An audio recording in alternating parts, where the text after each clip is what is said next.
Good morning everyone. In the last class we completed SN1 reaction. Now we are starting SN2, that is the second episode of reaction mechanism, in which we are going to learn about bimolecular nucleophilic substitution reaction. Now see SN2, तो S का मतलब क्या हो गया? S is representing substitution, N is representing nucleophilic and 2 is representing bimolecular. SN1 का क्या था? Unimolecular. Unimolecular का मतलब क्या हो गया था? मोलिकुलरिटी 1 आए. तो बायोमोलिकुलर का मतलब क्या हो जाएगा? मोलिकुलरिटी 2 आनी चाहिए. मीन्स SN2 रिएक्शन में मोलिकुलरिटी क्या आने वाली है? 2 आने वाली है. अब ये कैसे आएगा? जब हम मैकेनिज्म पढ़ेंगे तो हमें समझ में आएगा कि ये इसको बायोमोलिकुलर क्यों बोला. बट यहां से तो ये क्लियर है, दिस इज बायोमोलिकुलर का मतलब क्या है? मोलिकुलरिटी 2 होनी चाहिए. क्लियर है? तो this reaction is bimolecular nucleophilic substitution reaction. Now come to the story part. तो पहले SN1 की स्टोरी का थोड़ा डिस्कशन कर ले. हमने बताया था कि यू हैव, सबसे पहले हमारे कैरेक्टर्स क्या आते हैं? ये आप हैं, this is the set of teacher और एकेडमी, और set of teacher this is the parents, और आप में जो चेंजेस लेकर के आए और जो चीजें आपसे, जो बिहेवियर, जो कैरेक्टर आपके रिमूव हो गए, that is leaving group. Clear है? नाउ तो हमने बताया था कि ये सेट ऑफ प्रॉपर्टीज आपके पास थे जब आप क्लास 10th में थे, और आपको क्या था? ये सेट ऑफ प्रॉपर्टीज एक्वायर करने थे.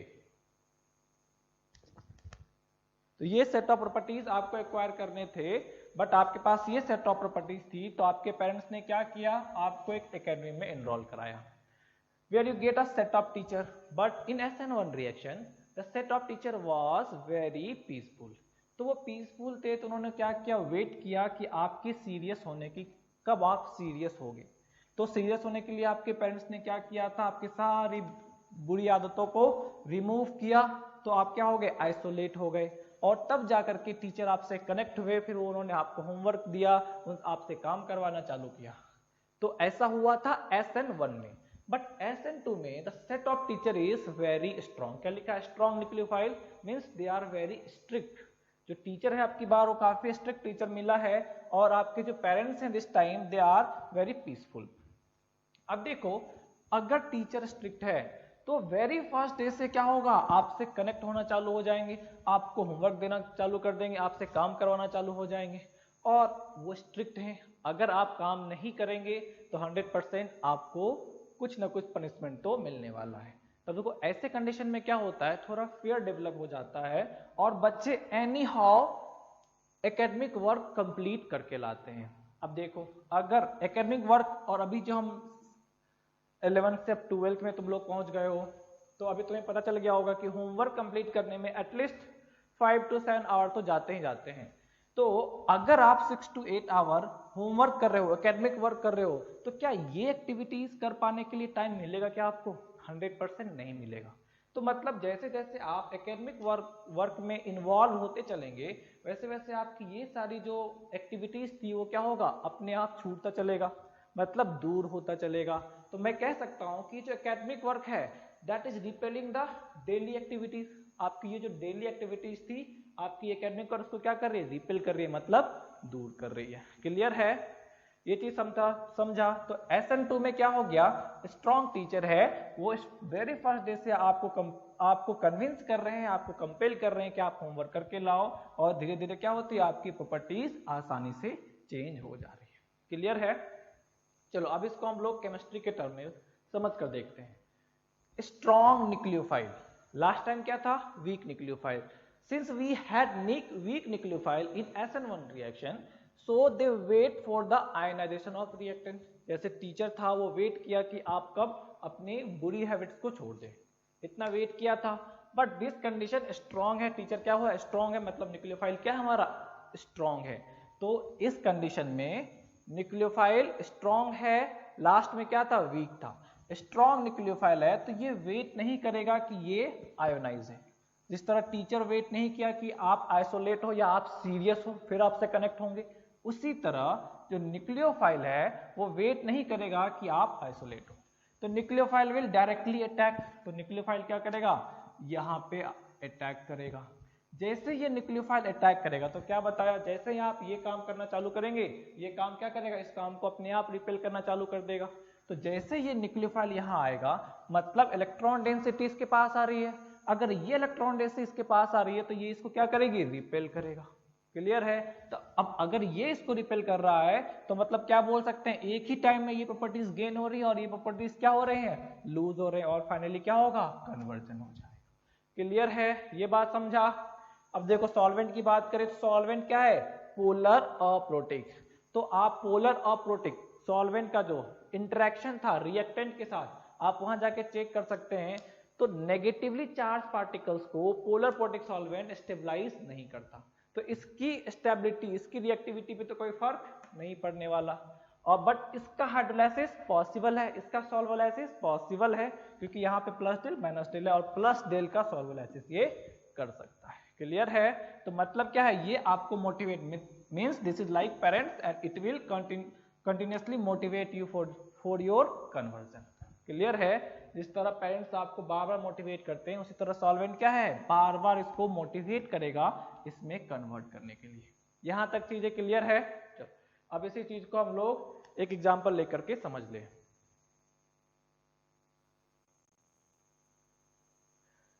चलो तो एग्जांपल से देखते हैं कि क्या हो रहा है मैकेनिज्म में।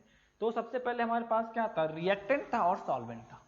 पोलर अप्रोटिक सॉल्वेंट है तो polar aprotic solvent positive charge का हाइड्रोलाइसिस या सॉल्वोलाइसिस कर सकता है, तो ये इसका सॉल्वोलाइसिस कर सकता है। सॉल्वोलाइसिस कर सकता है मतलब यहाँ प्लस चार्ज को जनरेट कर सकता है, मतलब स्टेबलाइज कर सकता है। तो अगर प्लस डेल स्टेबलाइज होगा तो ये बॉन्ड क्या होगा, वीक होना चालू हो जाएगा, क्योंकि सॉल्वोलाइसिस में क्या होता है, बॉन्ड को वीक करके चार्ज सेपरेट करते हैं। क्लियर है। तो ये क्या होगा, इस बॉन्ड को वीक करना चालू करेगा, मतलब इस ग्रुप को दूर कर रहा है। ये चीज क्लियर है। सॉल्वेंट क्या कर रहा है, इसका सॉल्वोलाइसिस कर रहा है, मतलब इसको स्टेबलाइज कर रहा है। स्टेबलाइज करने का मतलब क्या होगा, यहाँ प्लस चार्ज इंक्रीज करेगा और वो जो एनर्जी रिलीज होगी सॉल्वोलाइसिस में, जो एनर्जी रिलीज होगी वो इस बॉन्ड को क्या कर रहा होगा, वीक कर रहा होगा। ये क्लियर है। अब देखो उसी टाइम न्यूक्लियोफाइल एग्जिस्टेंस में आया, मतलब हमने न्यूक्लियोफाइल को सॉल्वेंट में डाला। जो बीकर है हमने उसमें बीकर में रिएक्शन चल रही है, सबस्ट्रेट है और सॉल्वेंट है, इन दोनों का इंटरेक्शन चल रहा था।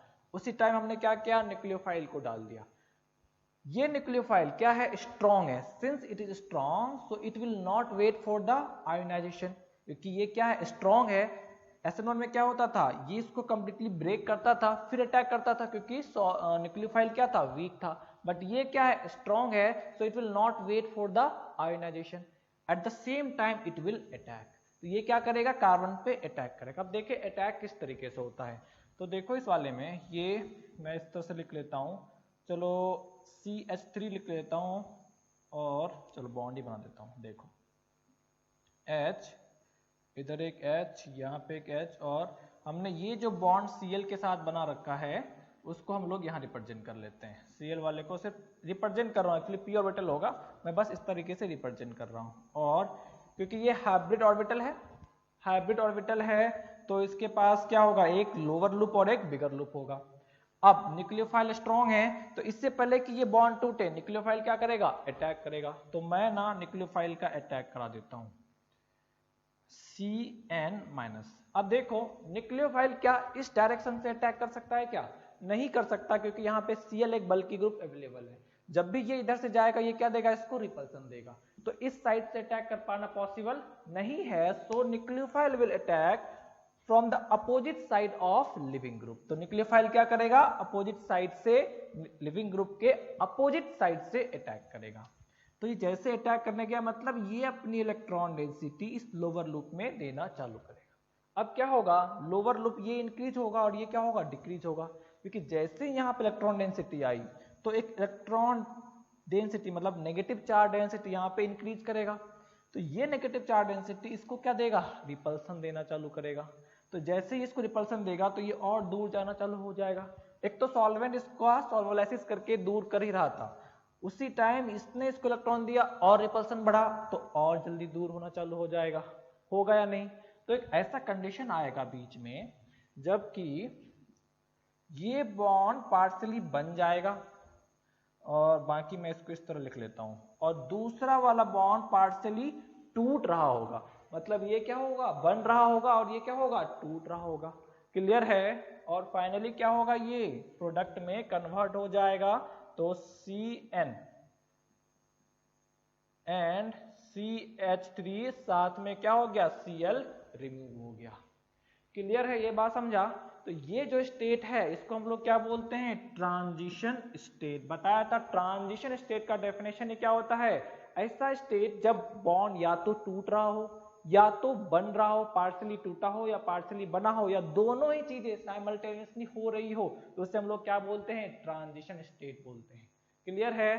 तो अब देखो ये कंप्लीट रिएक्शन कितने स्टेप में हो रहा है, एक सिंगल स्टेप में हो रहा है। ट्रांजिशन स्टेट को कभी स्टेप काउंट नहीं करते, ये क्या है, एक स्टेट है, इंटर कन्वर्जन, बीच के कन्वर्जन का एक स्टेट है।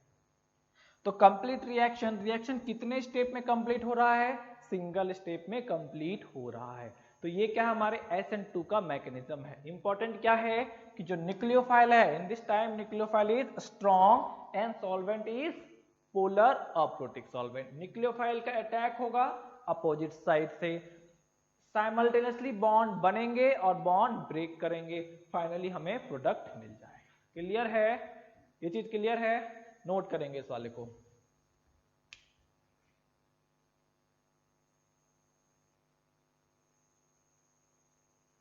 चलिए तो आगे आ जाइए इस वाले में। तो SN2 का मैकेनिज्म समझ गया हमने क्या होता है। तो SN2 is a single step reaction. Single step reaction है, कंप्लीट रिएक्शन क्या हो रहा है, एक ही स्टेप में हो रहा है और एक ही ट्रांजिशन स्टेट पॉसिबल है। क्या इंटरमीडिएट बनेगा, क्या यहाँ पे नहीं बन सकता। इंटरमीडिएट कब बनेगा, जब मोर देन वन स्टेप हो या more than one transition state हो। यहाँ पे कोई इंटरमीडिएट एग्जिस्टेंस में नहीं आएगा। सेकेंड पॉइंट है रेट लॉ। तो रेट लॉ लिखने के लिए हमें क्या पता होना चाहिए, RDS, रेट डिटरमाइनिंग स्टेट। तो all the reaction is completed in a single step, तो यही स्टेप क्या हो जाएगा, RDS हो जाएगा। अगर ये स्टेप RDS है तो रेट का एक्सप्रेशन क्या होगा, rate constant into concentration of reactant CH3 and Cl। तो CH3 के जगह पे आप RX लिख लो, सबस्ट्रेट। क्लियर है। दूसरा ये क्या है, न्यूक्लियोफाइल।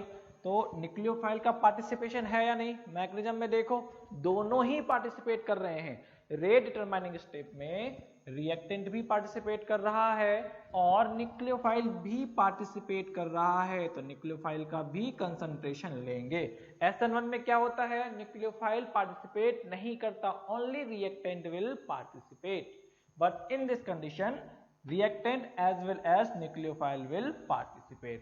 तो अगर मुझसे पूछा जाए कि अगर मैं न्यूक्लियोफाइल का कंसंट्रेशन वेरी करूं तो रेट बढ़े, रेट इफेक्ट होगा या नहीं, ऑब्वियसली रेट इफेक्ट होगा।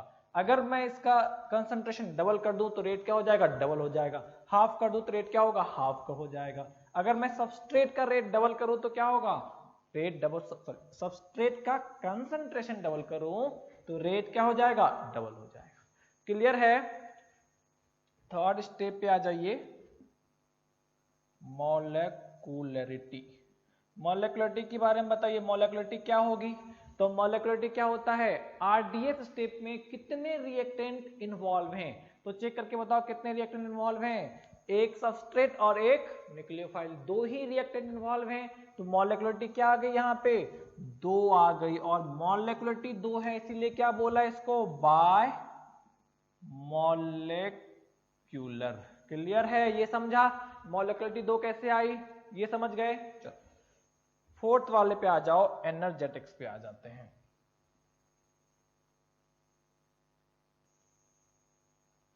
चलो फोर्थ पॉइंट पे आ जाओ, दैट इज एनर्जेटिक्स। एनर्जेटिक्स की बात कर ले इस वाले में क्या है, तो देखो potential energy and reaction coordinate का ग्राफ बनाने हमें। तो पोटेंशियल एनर्जी, रिएक्टेंट की पोटेंशियल एनर्जी एक सर्टेन लिमिट पे था, धीरे धीरे क्या होगा, रिपल्सन बढ़ेगा। अब इसको समझो रिपल्सन कैसे बढ़ रहा है, जैसे ये ग्रुप इस पे अटैक करने आएगा, जैसे ये ग्रुप अटैक करने आएगा तो ये क्या होगा, एक इलेक्ट्रॉन क्लाउड को लेकर के आएगा। तो ये जो इलेक्ट्रॉन क्लाउड आ रही होगी वो क्या होगा, इसके इलेक्ट्रॉन क्लाउड को रिपल्सन देना चालू करेगा। तो क्या होगा, ये जैसे जैसे करीब आएगा उसी तरह से जैसे जैसे ये करीब आता चलेगा, रिपल्सन क्या होगा, उसी टाइप से बढ़ता चलेगा। ये चीज क्लियर है। क्या है हमारे पास, कार्बन है और यहाँ पे एक ग्रुप अटैच है और यहाँ से एक इलेक्ट्रॉन क्लाउड मूव कर रहा है। जैसे जैसे ये मूव करेगा उसी तरह रिपल्सन बढ़ता चलेगा तो ये रिपेल होता चलेगा।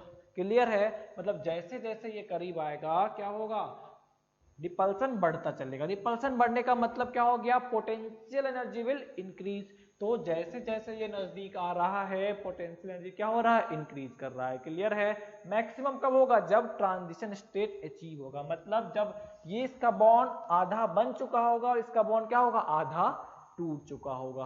क्लियर है? फिर क्या होगा, ये दूर होता चलेगा। तो जैसे ये दूर होता चलेगा तो रिपल्सन फिर क्या होगा, धीरे धीरे धीरे धीरे कम होता चला जाएगा। क्लियर है? और ये क्या होगा, बॉन्ड में कन्वर्ट, ये इलेक्ट्रॉन क्लाउड बाइंड होता चला जाएगा। तो फिर क्या होगा, रिएक्शन रिपल्सन डिक्रीज करता चलेगा और हमें प्रोडक्ट मिल जाएगा। क्लियर है? ये बात समझा? तो ट्रांजिशन स्टेट की एनर्जी क्या होती है, रिएक्शन में ट्रांजिशन स्टेट पे पोटेंशियल एनर्जी हमेशा मैक्सिमम होता है। क्लियर है? अगर ट्रांजिशन स्टेट क्रॉस कर गए तो प्रोडक्ट बनेगा और अगर नहीं किया तो प्रोडक्ट नहीं बनेगा। तो इस वाले को नोट कीजिए। चलो पॉइंट 5 पे आ जाएं। Factor affecting SN2 reaction. तो जो फैक्टर्स हमने पढ़े थे SN1 में वो सारे फैक्टर्स भी आएंगे, उसके अलावा भी कुछ फैक्टर्स आ सकते हैं। Now we will see how will it affect. तो first is the nature of alkyl group. Now tell me whether carbocation is forming in this reaction or not. We are not getting carbocation anywhere. पूरे reaction में कहीं भी carbocation का formation नहीं हुआ है, मतलब कार्बोकेटाइन की स्टेबिलिटी से तो SN2 को कोई फर्क नहीं पड़ने वाला। तो फिर ये अल्काइल ग्रुप का नेचर कैसे इफेक्ट करने वाला है SN2 को। तब देखो यहाँ पे कि हमें ये तो क्लियर है कि कार्बोकेटाइन तो बन नहीं रहा तो उसकी स्टेबिलिटी से तो कोई फर्क नहीं पड़ेगा। बट एक चीज ध्यान दे यहाँ पे, तो हमने अभी क्या देखा था कि एक बल्कि ग्रुप है और दूसरा बल्कि ग्रुप इधर से अटैक कर रहा है। न्यूक्लियोफाइल मतलब इलेक्ट्रॉन क्लाउड से अटैक कर रहा है। तो अपोजिट साइड से जब ये अटैक करने चलेगा तो क्या क्या इफेक्ट कर सकता है। तो पहले इस वाले ग्रुप को देखो, अगर इस वाले में मैं अपोजिट साइड से अटैक कराने चलूँ तो क्या अटैक हो पाएगा। इसका देखो इलेक्ट्रॉन क्लाउड इस वाले का इतना है, इस वाले का इतना है और इस वाले का इतना, और इसका भी सफिशिएंट है। क्या इसको स्पेस मिलेगा क्या अटैक कर पाने का, बहुत रेयरली मिलेगा, ऑलमोस्ट नहीं मिलेगा। तो ऐसे कंडीशन में अटैक कर पाना डिफिकल्ट होगा। बट यहाँ पे आ जाओ, यहाँ पे स्पेस क्या होगा, अगर हमने हाइड्रोजन को रखा तो इसका स्पेस तो हो गया, बट हाइड्रोजन का स्पेस क्या है, कम है। तो हाइड्रोजन का स्पेस कम है तो अब की बार इसको अटैक करने के लिए स्पेस मिल रहा है। यहाँ चलेंगे तो स्पेस और ज्यादा मिलेगा, यहाँ चलेंगे तो स्पेस और भी ज्यादा मिलेगा या नहीं। क्लियर है? तो क्या हो रहा है कि स्टेरिक हिंड्रेंस, जो सबस्ट्रेट के पास स्टेरिक हिंड्रेंस हैं, वो इसकी रिएक्टिविटी को इफेक्ट कर सकता है। कैसे कर सकता है, तो अगर सबस्ट्रेट पे स्टेरिक हिंड्रेंस ज्यादा है तो अटैक करने जाएगा तो रिपल्सन ज्यादा मिलेगा तो अटैक कर पाने की टेंडेंसी क्या हो जाएगी, कम हो जाएगी। तो रेट क्या हो जाएगा, कम हो जाएगा। जैसे ही स्टेरिक हिंड्रेंस डिक्रीज करेगा तो अटैक करने की टेंडेंसी इंक्रीज कर जाएगी, तो रेट क्या होगा, ज्यादा हो जाएगा। और डिक्रीज किया तो और जल्दी अटैक करेगा, और डिक्रीज किया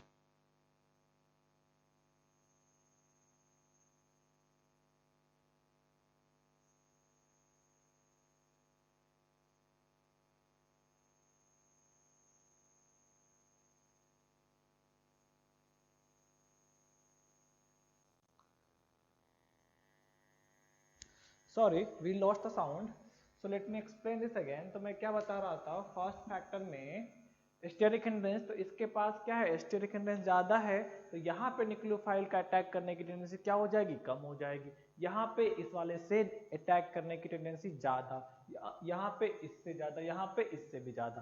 तो क्या होगा, जैसे जैसे स्टेरिक हिंड्रेंस डिक्रीज हो रहा है रेट ऑफ SN2 क्या हो रहा है, इंक्रीज कर रहा है। इसलिए जब भी SN2 के बारे में पूछा जाए तो SN2 रिएक्शन कभी भी कार्बोकेटाइन की स्टेबिलिटी से गवर्न नहीं होता। ये किससे गवर्न होता है, ये स्टेरिक हिंड्रेंस ऑफ सबस्ट्रेट पे डिपेंड करता है। क्लियर है? तो अगर मुझसे ऑर्डर पूछा जाए तो क्या होगा, order methyl then 1 degree then 2 degree then 3 degree, मतलब 3 degree 2 degree 1 degree and methyl. ये समझ गए? कि रेट क्या होगा, तो रेट किस पे डिपेंड कर रहा है, तो SN2 reaction is govern by steric hindrance of substrate.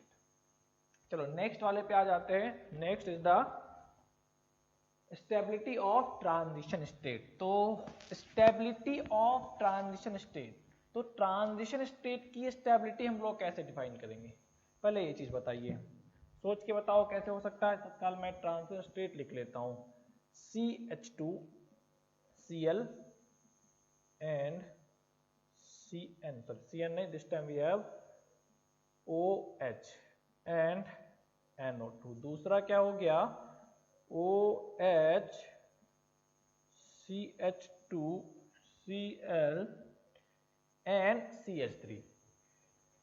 तो देखो SN2 रिएक्शन में जो ट्रांजिशन स्टेट है, यहाँ पे दो बॉन्ड्स की इलेक्ट्रॉन डेंसिटी अवेलेबल है। जैसे SN1 में दोनों ही ट्रांजिशन स्टेट में एक ही बॉन्ड का इलेक्ट्रॉन डेंसिटी अवेलेबल था जो कि ब्रेक कर रहा था। यहाँ पे जो पार्शियली बॉन्डेड इलेक्ट्रॉन डेंसिटी है वो दो बॉन्ड के इलेक्ट्रॉन डेंसिटी अवेलेबल है। मतलब SN1 के कंपैरिजन में SN2 में इलेक्ट्रॉन डेंसिटी काफी ज्यादा है। क्लियर है। अब देखो इलेक्ट्रॉन डेंसिटी यहाँ पे काफी ज्यादा है, तो इलेक्ट्रॉन डेंसिटी होने की वजह से चाहे एक में हो चाहे कम हो ज्यादा हो, दोनों को इफेक्ट करेगा। बट देखो इलेक्ट्रॉन डेंसिटी होने की वजह से यहाँ पे रिपल्सन क्या होगा, ज्यादा होगा, क्योंकि ये इलेक्ट्रॉन्स क्या है, पार्शियली बॉन्डेड है, ये पार्शियली बॉन्डेड है, तो इजीली एक दूसरे को क्या कर रहा होगा, रिपेल कर रहा होगा। क्लियर है। तो ट्रांजिशन स्टेट अनस्टेबल क्यों होता है, because of these partially bonded electron cloud. अब अगर किसी भी मीन से मैं इस इलेक्ट्रॉन क्लाउड को रिड्यूस कर दूं तो ट्रांजिशन स्टेट की स्टेबिलिटी क्या होगी, इंक्रीज कर जाएगी। अगर मैंने बढ़ा दिया तो डिक्रीज कर जाएगी। क्लियर है। तो देखो NO2 ग्रुप और यहाँ पे मिथाइल ग्रुप, दोनों का स्टेरिक हिंड्रेंस ऑलमोस्ट क्या आ जाएगा, सिमिलर आ जाएगा। But NO2 group shows -M effect. -M effect का ऐसा मतलब क्या है, -M छोड़ो या -I ही भी ले लो, ये क्या है, विदड्रॉइंग ग्रुप है। -M से विड्रॉ कर सकता है और -I से विड्रॉ कर सकता है, और यहाँ पे हम लोग -I ही लगाएंगे। तो क्या है यहाँ पे, ये इलेक्ट्रॉन विदड्रॉइंग ग्रुप है और ये क्या है, इलेक्ट्रॉन डोनेटिंग ग्रुप है। ये इलेक्ट्रॉन विदड्रॉ करेगा, मतलब अगर इलेक्ट्रॉन यहाँ पे पार्शियली बॉन्डेड है तो ये certain amount of electron density को क्या करेगा, सिस्टम से रिड्यूस कर देगा, तो रिपल्सन क्या हो जाएगी, कम हो जाएगी। ये क्या कर रहा है, और इंक्रीज कर देगा, रिपल्सन क्या हो जा रही, बढ़ जा रही है। तो दोनों में से कहाँ पे इलेक्ट्रॉन डेंसिटी कम है, यहाँ पे कम है, तो इस ट्रांजिशन स्टेट की स्टेबिलिटी क्या होगी, इस वाले से ज्यादा हो जाएगी। ये बात समझा कि SN2 रिएक्शन किस पे डिपेंड कर रहा है, stability of transition state, and the stability of transition state will be decided by the electron withdrawing group. Stronger the electron withdrawing group, higher will be the stability of transition state। Clear है। तो इन दोनों में कौन सा हो जाएगा, first वाले की स्टेबिलिटी ज्यादा है, इसका मतलब रिएक्टिविटी भी क्या हो जाएगी, ज्यादा हो जाएगी। ये समझ गए। तो ट्रांजिशन स्टेट की स्टेबिलिटी कैसे निकालनी है, तो ट्रांजिशन स्टेट की स्टेबिलिटी निकालने के लिए क्या चाहिए हमें, इलेक्ट्रॉन विदड्रॉइंग ग्रुप होना चाहिए। चलो इस वाले को नोट करो।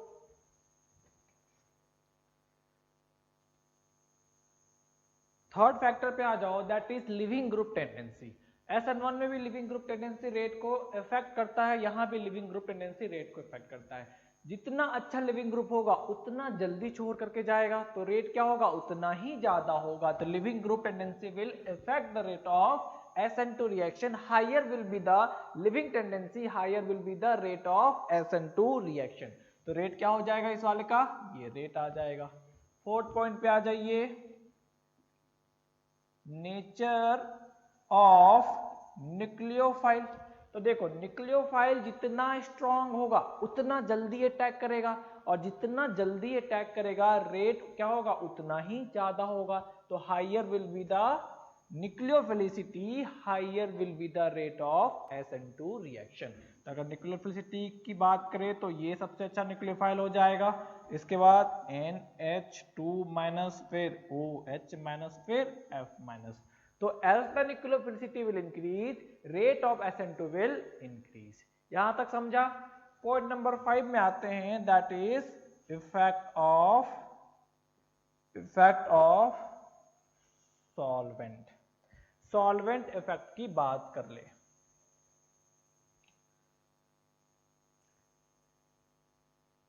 चलिए फिफ्थ पॉइंट पे आ जाओ, that is the effect of solvent, solvent effect पे आ जाते हैं।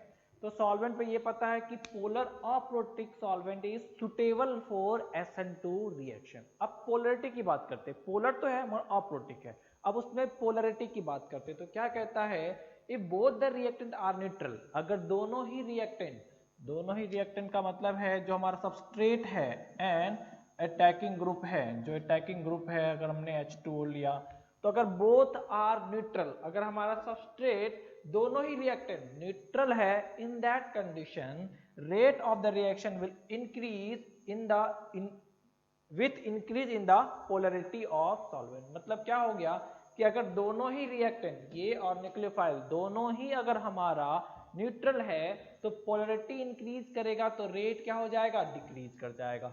वहीं दूसरा क्या बता रहा है, if any of the reactant is charge और बोथ आर चार्ज, अगर एक भी रिएक्टेंट चार्ज है और दोनों ही चार्ज है, ऐसे कंडीशन में अगर पोलरिटी इंक्रीज करते हैं, अगर पोलरिटी इंक्रीज करते हैं जैसे ये वाला लिया था, तो रेट ऑफ द रिएक्शन क्या होगा, डिक्रीज करेगा। क्लियर है कि अगर दोनों क्या है, दोनों न्यूट्रल है, अगर तो पोलरिटी इंक्रीज करेंगे, पोलरिटी इंक्रीज करेंगे तो रेट क्या हो जाएगा, इंक्रीज करेगा, SN2 का रेट इंक्रीज करेगा।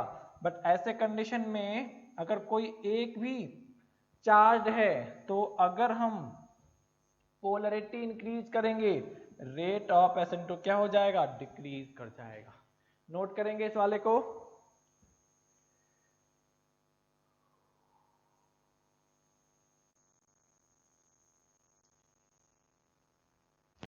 चलो नेक्स्ट पॉइंट की बात कर ले, that is point number 6, rearrangement of carbocation. तो कार्बोकैटायन का क्या यहाँ पे कोई रीअरेंजमेंट देखने को मिलेगा क्या, नहीं, यहाँ पे रीअरेंजमेंट पॉसिबल नहीं है, because we don't have any carbocation in SN2 reaction. SN2 reaction में कोई कार्बोकैटायन अवेलेबल नहीं है, ना ही यहाँ पे बनने वाला है, तो यहाँ पे रीअरेंजमेंट ऑफ कार्बोकैटायन देखने को नहीं मिलेगा। तो रीअरेंज प्रोडक्ट जो हमें SN1 में मिलता था वो हमें यहाँ पे नहीं मिलेगा। अब नेक्स्ट पे चले, स्टीरियो एस्पेक्ट ऑफ SN2। तब स्टीरियो एस्पेक्ट की बात कर लेते हैं कि स्टीरियो में क्या चेंज आता है। स्टीरियो का मतलब समझते हैं आप कि वो प्लस रोटेटरी है या माइनस रोटेटरी है, वो लीवो है या डेक्स्ट्रो रोटेटरी है, R फॉर्म है या S फॉर्म है, तो हम लोग उसकी बात कर लेते हैं पहले। तो आ जाओ अब एग्जांपल लेके देख ले। C है carbon and we take Cl and here we take CH3 and D और यहाँ पे हमने H ले लिया। ये मॉलिक्यूल से H क्या है, बिलो द प्लेन, ये अबव द प्लेन, ये क्या है प्लेन में, और ये दोनों क्या है प्लेन में। अब मुझे ना न्यूक्लियोफाइल का अटैक कराना है, and we are taking nucleophile as OH minus, we are taking nucleophile as OH minus. Now as the OH minus will attack, OH minus का इस पे अटैक होगा, तो क्या होगा, अब की बार जो OH है it will attack from this side, and जैसे ये इस साइड से अटैक करेगा इस ग्रुप को रिपल्सन मिलेगा, इस ग्रुप को रिपल्सन मिलेगा, इस ग्रुप को रिपल्सन मिलेगा। ये दोनों ग्रुप को देखो क्या है, H बिलो द प्लेन, ये अबव द प्लेन। क्लियर है, एक बिलो द प्लेन है, एक अबव द प्लेन है, और एक इस प्लेन में है, इस प्लेन में है। जैसे इस तरफ से ग्रुप आएगा यहाँ पे और ये ग्रुप चला गया तो ये जगह क्या हो गई, खाली हो गई। तो इधर से ये यहाँ पे आएगा तो इसको रिपल्सन देगा, ये उधर को चला जाएगा, ये भी थोड़ा सा उधर को शिफ्ट हो जाएगा, और ये भी क्या होगा उस डायरेक्शन में चला जाएगा, और इधर से क्या लग जाएगा, लिपिंग ग्रुप सॉरी न्यूक्लियोफाइल हमारा अटैच हो जाएगा। क्लियर है, सभी उस तरफ टिल्ट कर जाएंगे। तो प्रोडक्ट साइड देखो, प्रोडक्ट में क्या बन जाएगा हमारे पास, OH इधर से आया तो इस ग्रुप को रिपल्सन दिया, ये ग्रुप कहाँ पे आ जाएगा, यहाँ पे CH3 आ जाएगा। उसी तरह OH क्या था आपकी बार, OH हमने बताया कि ये बिलो द प्लेन है, यहाँ पे है बिलो द प्लेन, इस साइड है, तो बिलो द प्लेन ही क्या हो जाएगा, इस साइड आ जाएगा। ये देखो अबव द प्लेन था उस साइड, अबव द प्लेन इस साइड आ जाएगा। तो बिलो द प्लेन तो बिलो द प्लेन ही रहेगा, above the plane above the plane ही रहेगा। समझे इस चीज को, कैसे तरह दे रखा है, ये बिलो द प्लेन और ये अबव द प्लेन, इस तरीके से है ना, देख लीजिए इस वाले को, और ये इसके प्लेन में है, ये इसके प्लेन में है, तो ये इस तरह से गया ना, तो अभी भी क्या है अबव द प्लेन ही है, मगर उस साइड। ये भी क्या गया, इस तरीके से गया है, तो ये भी क्या है बिलो द प्लेन ही है, बट अपोजिट साइड, और वो भी अपोजिट साइड। यही काम करने हैं, तो देख लो इस वाले को, इसको रिपेल कराया तो H भी क्या हो गया हमारा इस तरफ और D भी हमारा इस तरफ, तीनों इस साइड आ जाएंगे। थोड़ा सा ये कर दो, D and H, we will get this form। Clear है यहां तक?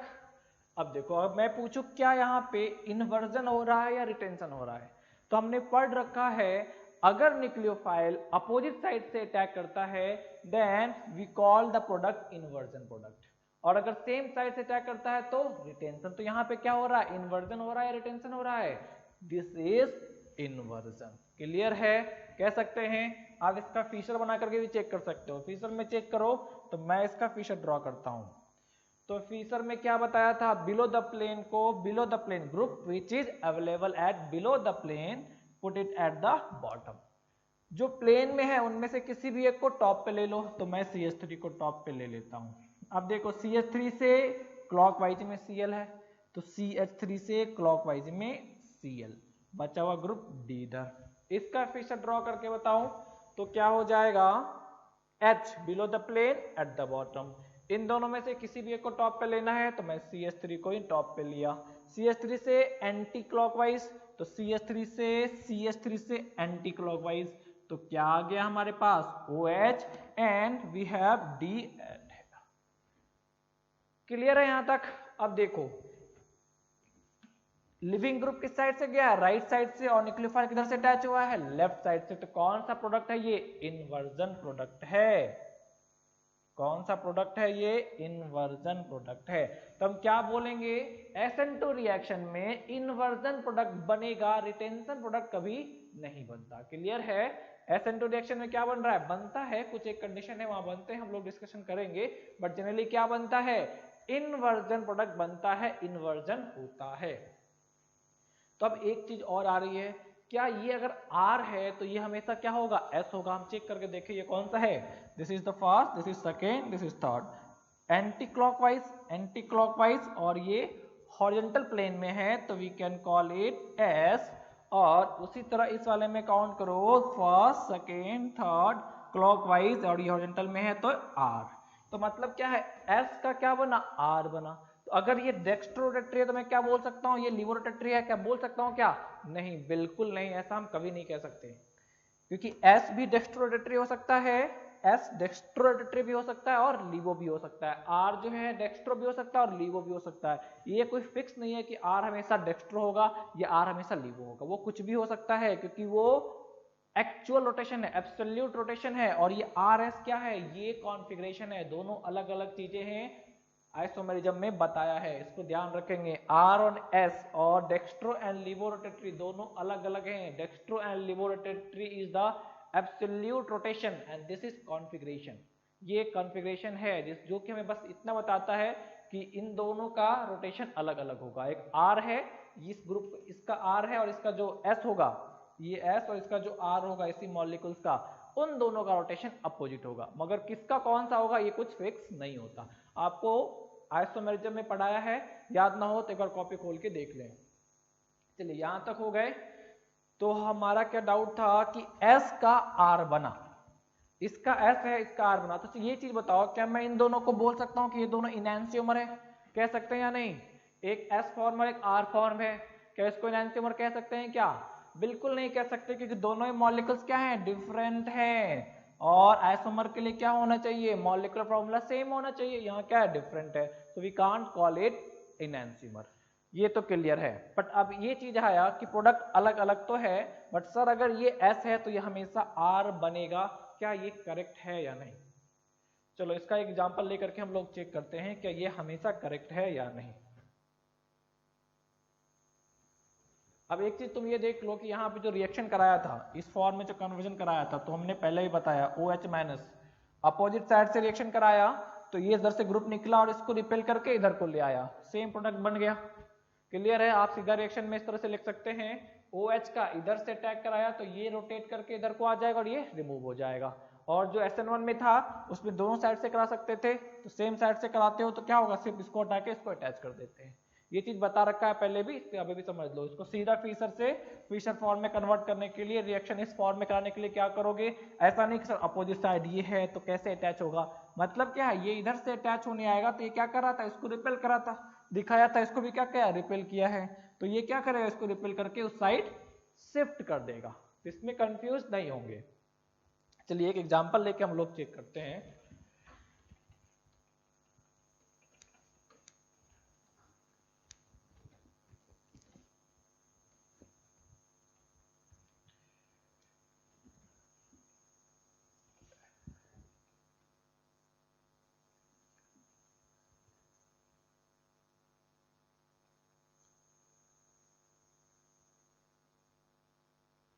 मैं फीसर लिख देता हूं, ज्यादा आसान पड़ेगा हमारे लिए।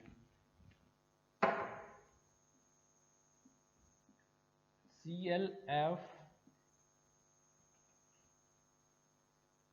CH3NH। अब इसका रिएक्शन कराया हमने, OH माइनस से ही करा लो, कोई दिक्कत नहीं, अपन OH माइनस से ही करा लेते हैं। OH माइनस से रिएक्शन कराया, तो बताओ इन दोनों में F और Cl में कौन रिमूव होगा, कौन अच्छा लिविंग ग्रुप है, तो हमें पता है Cl is better leaving group than F minus. If Cl is a better living group, if Cl is a better living group, then Cl will removed out। तो Cl जो रिमूव करेगा, reaction क्या होना है, SN2, तो क्या होगा, opposite side से अटैक करेगा। तो इस साइड से अटैक किया तो हमने क्या किया, अपोजिट साइड में OH लगा दिया, इस ग्रुप को रिपेल करके इस साइड भेज देगा, तो इस ग्रुप को हमने इधर शिफ्ट कर दिया। बाकी दोनों क्या है हमारे पास, सेम रह गए, साथ ही साथ क्या निकल गया, Cl निकल गया। तो बताओ ये रिटेंशन है या इन्वर्जन है, 100% क्या है, ये इन्वर्जन है।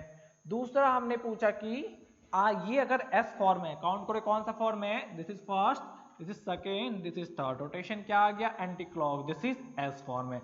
और अगर ये S फॉर्म है तो क्या हमेशा ये R फॉर्म भी बनेगा क्या, हमारा क्वेश्चन क्या था, अगर ये S फॉर्म है तो ये हमेशा क्या R फॉर्म होगा, अगर ये R है तो क्या ये हमेशा S होगा।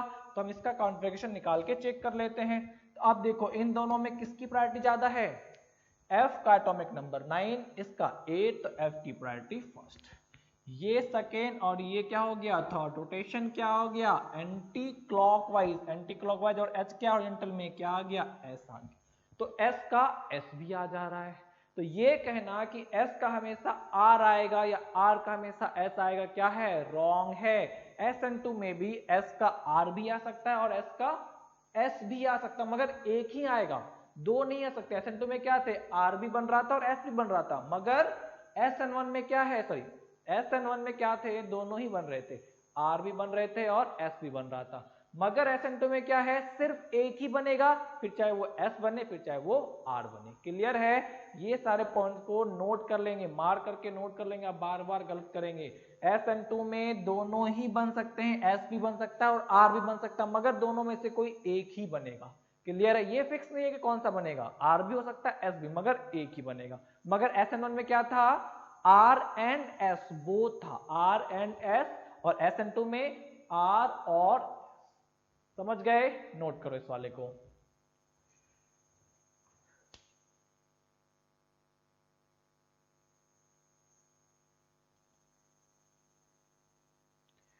चलो तो नेक्स्ट पॉइंट पे आ जाए, point number 8, stereo specific and stereo selective. तो हमने पढ़ रखा है, स्टीरियो स्पेसिफिक का मतलब बताया था कि अगर वो स्टीरियो है, अगर रिएक्टेंट का कोई ऑप्टिकल एक्टिविटी है, या वो R फॉर्म हो, चाहे वो S फॉर्म हो, चाहे वो डेक्स्ट्री हो, चाहे वो लिबोरेटरी है, मतलब अगर हमारा रिएक्टेंट ऑप्टिकली एक्टिव है तो प्रोडक्ट भी क्या होना चाहिए, ऑप्टिकल एक्टिव होना चाहिए, दैट इज स्टीरियो स्पेसिफिक। अगर ये ऑप्टिकल एक्टिव नहीं है, अगर रिएक्टेंट ऑप्टिकल एक्टिव नहीं है तो प्रोडक्ट भी ऑप्टिकल एक्टिव नहीं होना चाहिए, दैट इज स्टीरियो स्पेसिफिक।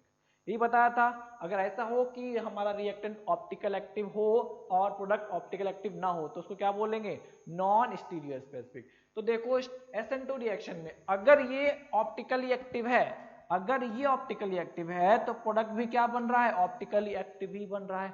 तो हर एक कंडीशन में कहीं भी रिएक्शन कराओगे उसी सेंटर पे रिएक्शन हो रहा है, एक ग्रुप को हटा करके दूसरा ग्रुप अटैच हो रहा है और सेम सेंटर पे अटैच हो रहा है, ये चीज क्लियर है।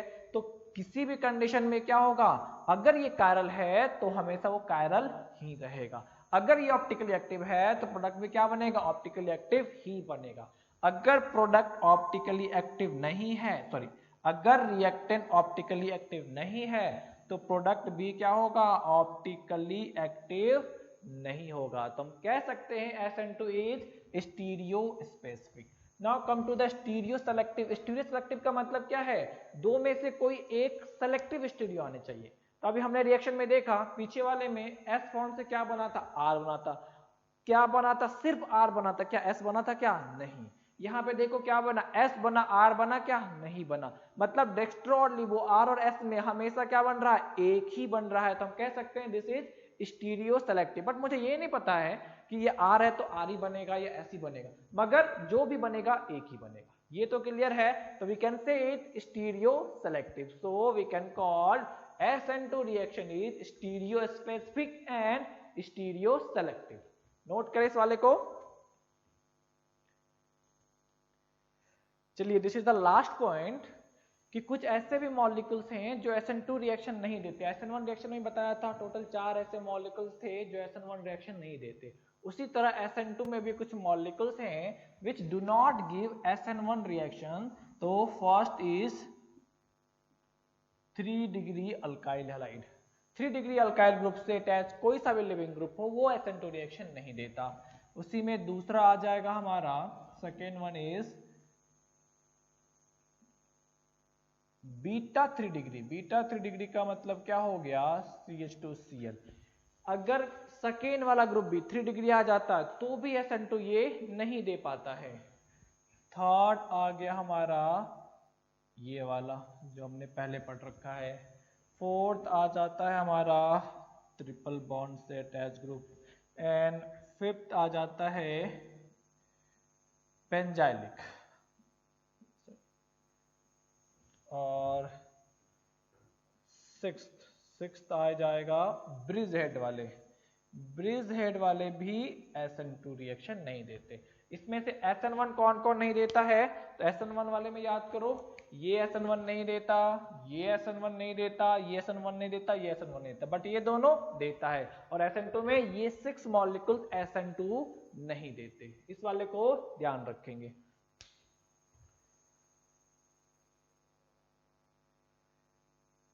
अब देखो क्यों नहीं देता, इस चीज की बात करो तो पता है यहाँ पे स्टेरिक हिंड्रेंस ज्यादा है, यहाँ भी क्या स्टेरिक हिंड्रेंस। यहाँ पे न्यूक्लियोफाइल अटैक करने चलेगा तो pi cloud, pi electron cloud available है। ये पाई इलेक्ट्रॉन क्लाउड क्या करता है, उसको रिपल्सन दे देता है। तो यहाँ पे आ पाना क्या हो जाता है, उसके लिए डिफिकल्ट हो जाता है न्यूक्लियोफाइल के लिए, इसलिए यहाँ पे अटैक नहीं हो पाता। SN1 में क्या बताया था, यहाँ पे कार्बोकैटायन बनना चाहिए, बट यहाँ पे जो कार्बोकैटायन होता है वो हाईली अनस्टेबल होता है। उसी तरह इस वाले में इलेक्ट्रॉन डेंसिटी उस वाले से भी ज्यादा है, तो ये भी नहीं दे सकता है SN2। यहाँ पे भी पाई क्लाउड की इलेक्ट्रॉन डेंसिटी है, ये भी नहीं दे सकता। और ब्रिज हेड के पास अटैक कर पाना पॉसिबल नहीं है, क्योंकि यहाँ पे बहुत स्ट्रेन काफी ज्यादा है और इलेक्ट्रॉन का रिपल्सन क्या होगा, काफी ज्यादा होगा। तो यहाँ पे क्योंकि एंगुलर स्ट्रेन ज्यादा है, बॉन्ड्स करीब है, रिपल्सन क्या होगा, ज्यादा होगा, तो उसको यहाँ पे पहुंचने में क्या होगी, दिक्कत होगी। क्यों दिक्कत हो रही है, क्योंकि इधर से देखो ये ब्लॉक है, इधर से ब्लॉक है, इधर से ब्लॉक है। क्या ये यहाँ पे अटैक कर सकता है, क्या नहीं। तो सारे बॉन्ड यहाँ पे हैं, ये क्या कर रहा है, रिपल्सन दे रहा है।